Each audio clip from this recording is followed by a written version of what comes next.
ఎర్ర దుంపలతోనైతే స్వీట్ అయితే చేస్తున్నా. Hi friends, welcome to my channel. అందరూ బాగున్నారా? నేనైతే బాగున్నా. ఇంకా లేట్ ఎందుకు, వీడియోలోకి వచ్చేసేయండి. ఎట్లా చేస్తున్నా అనేది లాస్ట్ వరకు మాత్రం చూడండి, చూస్తేనే అర్థమవుతుంది.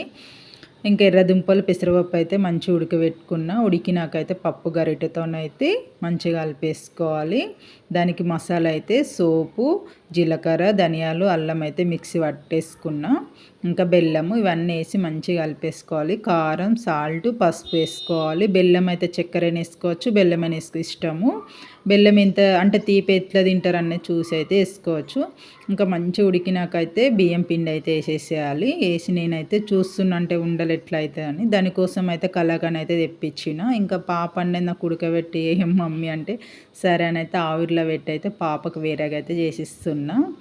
ఇంక ఇవన్నీ అయితే కొంచెం ఒక వీడియో అయితే తీయలేదండి. అంటే లోపల ఎట్లా చేస్తారు అన్నది, ఎందుకంటే ఒక చేతితో వీడియో తీసి ఒక చేతితో అయితే కాలేదు, అందుకని తీయలేదండి. ఇంకా మంచి ఆయిల్ వేడైనాకైతే గోలిచ్చుకోవాలి. ఈ కలర్లో తీసుకోవాలి. దీని లోపల అయితే కలాకండ్ అయితే పెట్టిన. ఇంకా ఫుల్ వర్షం అయితే పడ్డదండి. అమ్మ వాళ్ళ సైడ్ అయితే తేంగాలని అంటారు.